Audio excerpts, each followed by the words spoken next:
The move from primary to secondary is an important moment in the lives of young people. For parents, it's an anxious time as they choose the best school for their children. For secondary schools, it means liaising with many different primaries. And for primary schools, it's a time to say goodbye to children who have been with them for many years. In this film, we look at the work of 2 primary schools in Brighton and Hove as they prepare their pupils for transfer.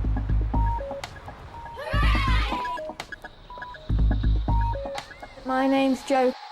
I am really relaxed and cool about going to Varndine. My friend in the other school said they bog wash you. What does that mean? Put your head down the loo. Well, I wanted to go to Patcham because I sort of had all my friends going up there, as well as closer to home.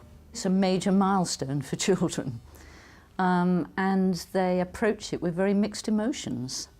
For some, they can't wait. You know, there's great anticipation, but there's also some anxiety. And teachers do need to pay close attention because children have been at school for a long time. They've been learning a lot, and actually what we want to do is to build on what they've already learnt and what they know and can do. You will have different teachers for different subjects. It's not going to be somebody that knows you. During Year 6, teachers can play a vital role in preparing their students for transfer. We will examine some of the ways children can be equipped for the move. Suppose if I'm honest, I start as soon as they come into Year 6. I mean, at the end of Year 6, you've got SATs. A lot of children get very frightened by that. And so right from the beginning, I sort of drop that in and talk about when they're at high school and this will be useful for when they go up. We chat about it. I get lots of children coming back to see me, and on inset days, I encourage them to come back into school. And that's great because the children talk to them. And I very often ask them questions about how it's going. And they always come back very bouncy and happy. I haven't had anybody that's come back miserable. So actually that's very good and very positive for the children that are in my class this year. Who has already been 11 for most of this year? We do have a lot of circle time and discussions about these sort of anxieties, and the kids say, is it true that ... happens? And we do talk about it, and as much as we can, we say no.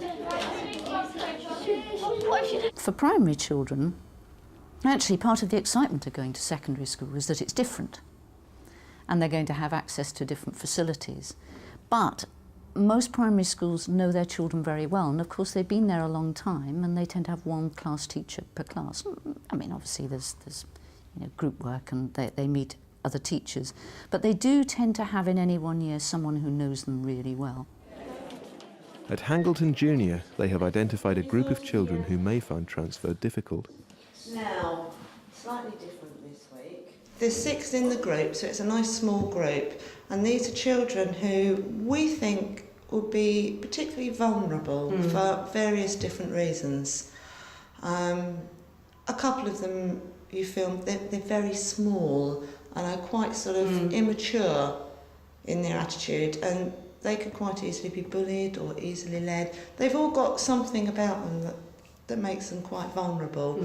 So we've just been really trying to get them to express their feelings, think about problems that they're going to come up with before they get there, and trying to help them, show them ways to deal with these problems so that when they go, they are a little bit more equipped to be able to deal with these problems. Don't want to end up going to a new school and getting lost, having a new teacher for every single lesson. It's okay, but no kid really likes school a bit. Okay, I'm Angela. Working with the group is speech and language therapist Angela Sloan. That's right. Because one of the ways, if you had a problem, which of those feelings do you think you would feel if you had a problem? Embarrassed, because you might be embarrassed for showing, asking someone and doing your feelings. Okay. Things that can prove to be a problem for transition are things like making friends, solving problem scenarios that you're going to get into, whether it's getting lost in school or how to get yourself organised and ready for school, those sorts of things. Just generally monitoring your behaviour and being aware of how you feel about things and expressing your feelings appropriately. And the common theme for me in all those areas of feelings, problem solving, friendships, you need communication skills. What do you know about octopuses? They live in the water. They have 8 legs. Right, they've got 8 legs. They live in water. They live in water. Ryan? They live. They live. They are living things. And they have eyes. What I'm going to teach you today is a way of solving problems is to think of the picture of an octopus with its 8 tentacles. Okay, so now can you think of a problem that you might have when you get there the first week or two? Nick? I have no friends. Right, okay. So, and how might that make you feel, Nick? Lonely. Right. I have no friends. That would be lovely, wouldn't it? I have no friends. Okay, so one of the feelings here is feeling a bit lonely. Right, so feeling lonely, thinking, That's one leg. I haven't got any friends at my new school. Then you have to think, for every tentacle, can you come up with something that you could do? A solution. What could you do? If you're feeling lonely and you haven't the friends, and that's where, do you think we can come up with an idea for a solution to the problem of having no friends at Hove Park? Friend with a book. Read a book. Okay, we can just put your hands up and we'll see if we can go around and get a solution for each tentacle. Laura? You could, just begin to talk to them and then might become... Okay, begin to talk to other children. You might get an imaginary friend called Peter. I'm going to say do nothing. That's boring. Why? Well, I would just explain, because getting solutions, you see, that is, you could do nothing then, couldn't you? But a bit boring. No, because that's why you're lonely, because you do nothing. That's why you should try and make friends. So get rid of that. Because if you're lonely, you don't do nothing, because then you will stay lonely. All right. So, why I put that one is, because you can't do all 8 things or 9 things at once, so you have to make a choice about which solution you're going to try with your plan. I think some of them will have big problems with friendships and making friends, keeping friends. That whole stage, of sort of being in a learning group or a class where they don't know many other people and just needing to get to know new people. I think that will be a problem. At Patcham Junior, they have also identified friendships as a possible problem area at transfer. We used to find that at secondary age, sometimes around here, children would go to different secondary schools, and some children would be distraught because their lifelong Siamese twin had suddenly gone off to another school, and so they've been feeling very left alone, and so that was quite difficult for them. So we're very fortunate in that we're a 3-form intake. So we take the opportunity every year to mix the children up, and what we do is we give them choices so that they give us a list of 4 children that they would be happy to be with, and then what we try and do is the teachers, we look and we say what would be a good class combination and who would work well. And I think it does give them a chance to forge new friendships, as well as preparing them for secondary school. I go into our local partner schools, 4 or 5 of them, and I talk to all Year 6 about moving on in general. I don't talk about the school, about our particular school, but I talk about general things, the type of the different things that they'll find in secondary school. So it's implanted in their mind quite early on about timetable, room changes, and the different subjects that they might meet. For you to then buy your school sweatshirt. Children transferring to Patcham High School have an opportunity to complete a friendship form. Jane Todd is visiting Patcham Juniors to explain how it all works. Polo shirts. On that day. It gives them more confidence if they're with one person at least that they know, and that's what we're looking for. But we also want them to go out and meet other children, because there are children from 21 other schools coming in, and we think it's very important for them to really extend themselves and be confident. I've also talked to all your teachers, so I know exactly how they feel about who should be with who and who shouldn't perhaps be in the same class as someone else. I've taken my notes on that, but I'm now going to ask you if you would like to, first of all, put your name down. Now, you've done your name, you've underlined it. What I would like you now, please, to do is put your first choice of friend. Your first choice of friend now. Well, it was hard because you only had 3 people you could choose, because I have a lot of friends which I'd like to be in the same class as me. But then you still see them at break times. You'll still be able to see them at break times and things like that. Children are very good at differentiating between friends who it's good to work with and friends who it's good to play with. And they're not necessarily the same people. Think carefully. Your second name now, the second choice. Giving children the opportunity to make choices like that can actually be beneficial. And that some of the children who don't work well in kind of ordinary patterns of friendship groups do work when they're given choices of this kind. But you mustn't worry if you're not with somebody you were hoping to be with, because there are so many of you, you're bound to know somebody else in your class. You're bound to, because there are so many of you. And then you'll meet again at breaks, and you'll meet at lunch times, and you'll be able to catch up on the news. Do you think you're going to make new friends? Do you think that's going to be easy? Yeah, make loads of friends. At neighbouring Hove Park School, teaching groups are not based on pupil choice, but on information received from the primary schools.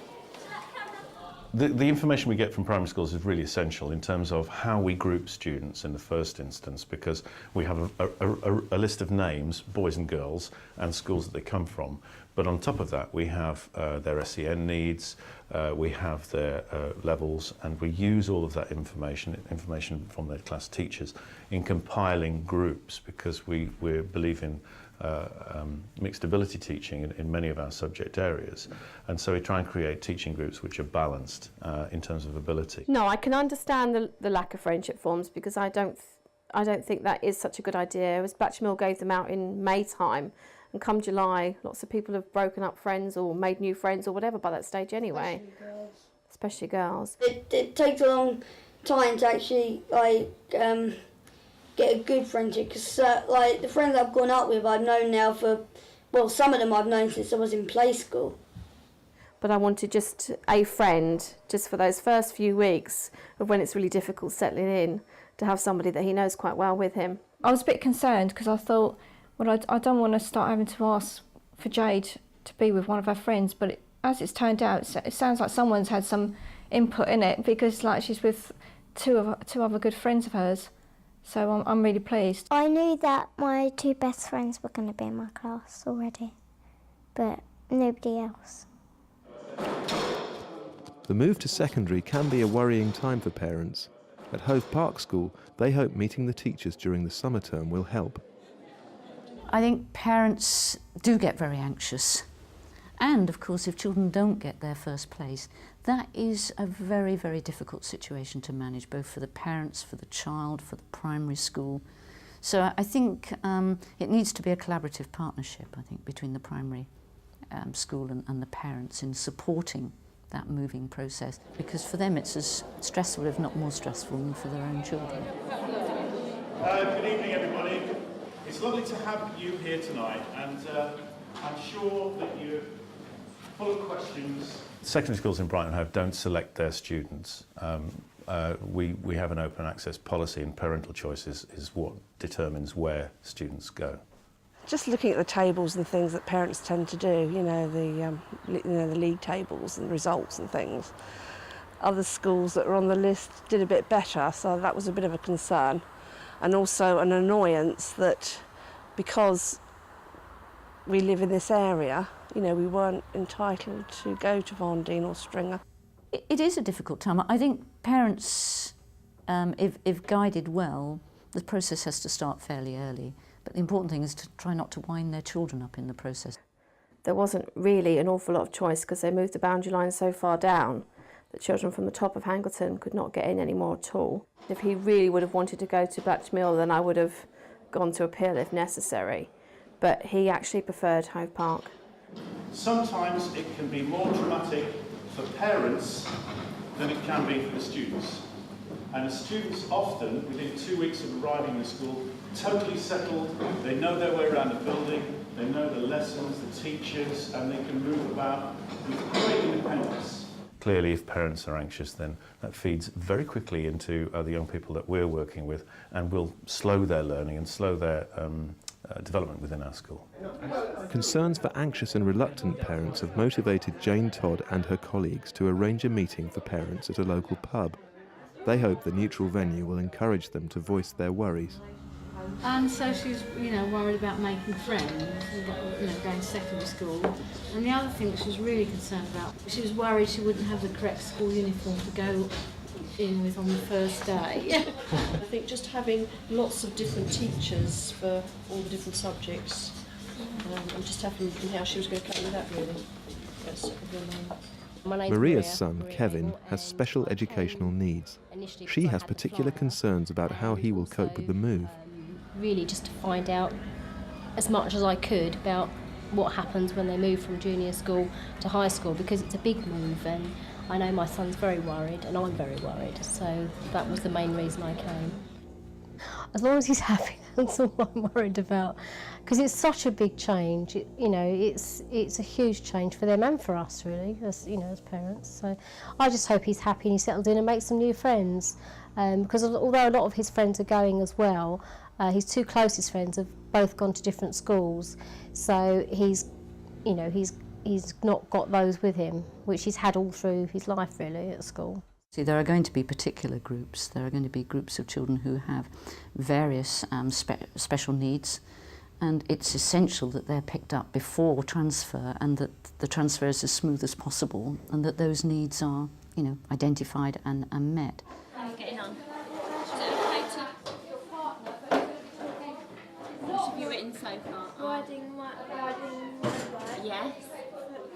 For somebody like Kev, it can be quite daunting. There's a lot to take in, and we knew he would find it difficult. So we thought we'd give him a leg up. The more visits he makes, the more likely he is to know his way around, and so it actually gives him a head start. Well, Mrs. Bridges is our head of special needs, okay, and I'm head of year. To support his transfer, Ray Carter has arranged for Kevin to make frequent visits to his new school. And the gym. Oh, that's the swimming pool there. No diving boards, I'm afraid. You come in this door, and then they've got a counter. I think it's locked. They've got the counter. Can you see there? Where they put the food out at the end there. It says swipe card to start. So you swipe it first, so it takes your number, and then you put the money in, and then it goes automatically onto your card. You do French in year 7, and then you'll do German in year 8. You can come out to the quad here and sit and be with your friends. Here you are, this is the science room. Very sensible. This is a room just with computers in. And you'll always find somebody from the special needs department in here. Okay. So if you've got any problems, you can't find Mrs. Todd, you can always come here and you know that somebody will be up here that can help. Yep.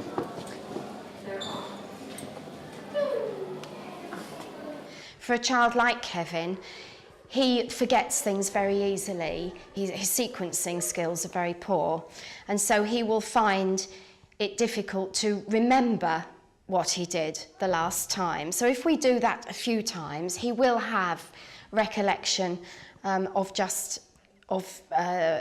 layout of the school, perhaps, or various people. I mean, he knows me now, he knows the special needs people now.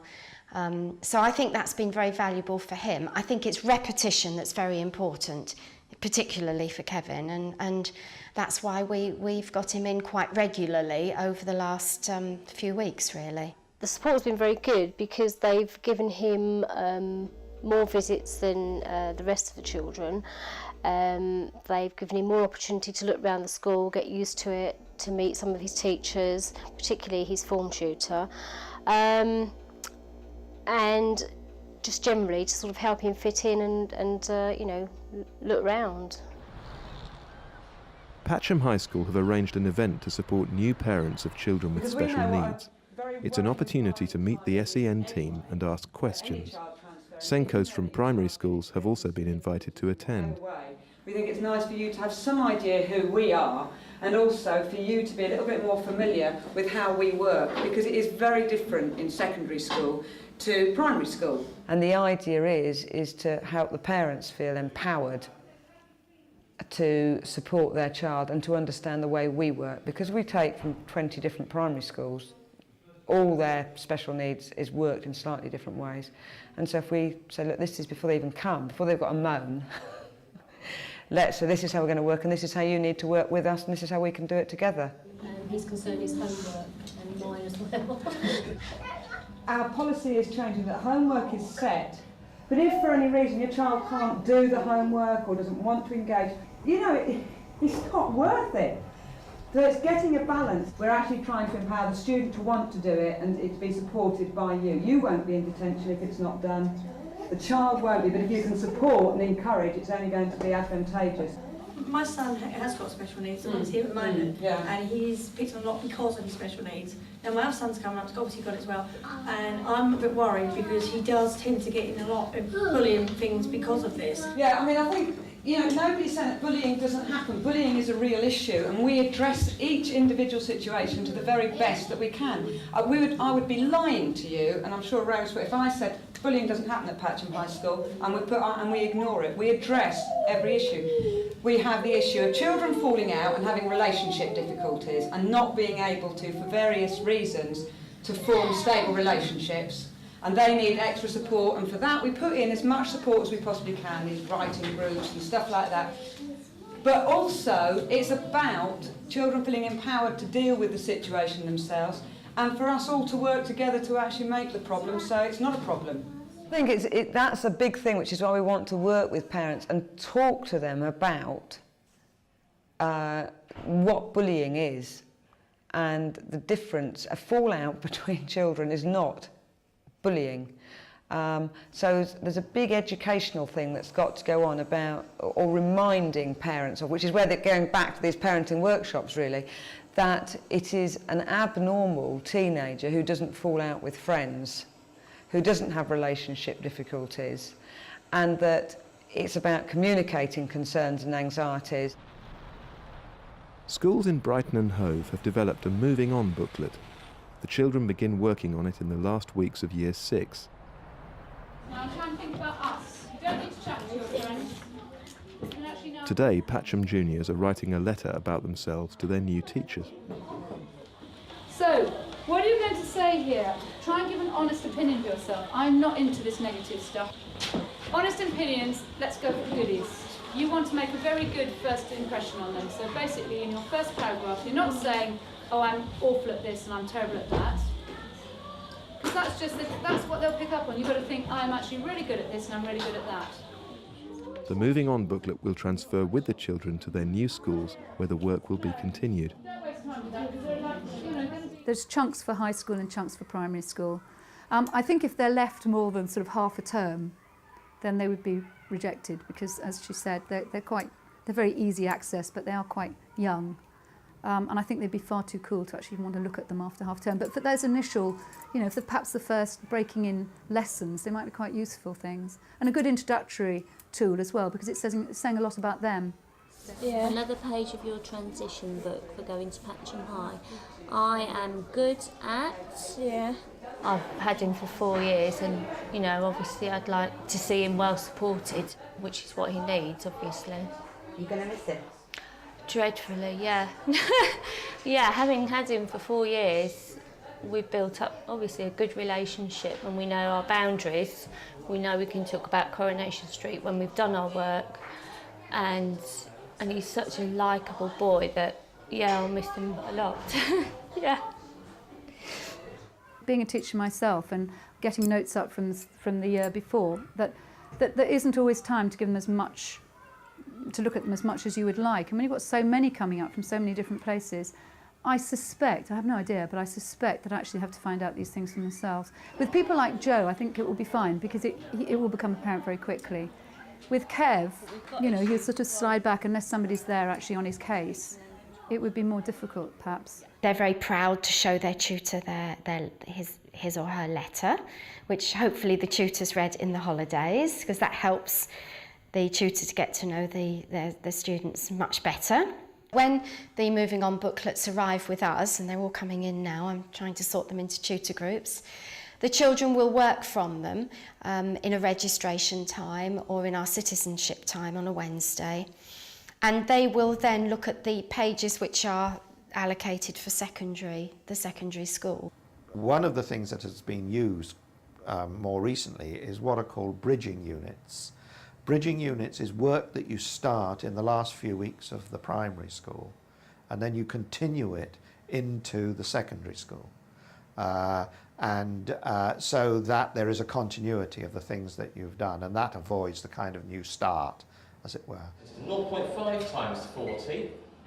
At Blatchington Mill School, they are pioneering another bridge between primary and secondary schools. What do you think would be a useful way of pairing the numbers? I've invited 10 local primary schools to send their most able mathematicians for 6 sessions here, which I've run for the past 2 years. I've found them to be very successful, and the feedback from the junior schools also indicates that the youngsters who come along to the sessions really benefit and come back with a big buzz about things.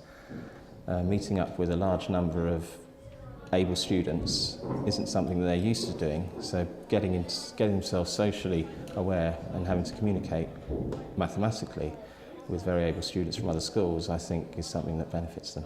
You divide them both by 6, don't you? Times. 5 times 6 is 30, so you've got 3 there, so it's 3. I think any way in which the school can encourage, and then obviously the secondary school pick it up, children to be able to demonstrate their current quality of their work is very important, because there is still around an under-expectation of children, and actually children are very, very capable people, and the important thing is to build on where they are now and move on from there. It's going to be weird sort of having to remember all the names of your teachers and have to find all your different classrooms and meeting new people and everything like that. In the smaller schools at Hangleton, they have like one teacher, and you can basically, they know really what's going on, you can just ask them. In secondary school, you don't really know who to ask. Mrs. Haddington, and she helped me a lot, and I'm going to miss her too. Don't really have any concerns about I might get lost on the first day, but that happens to everyone, doesn't it?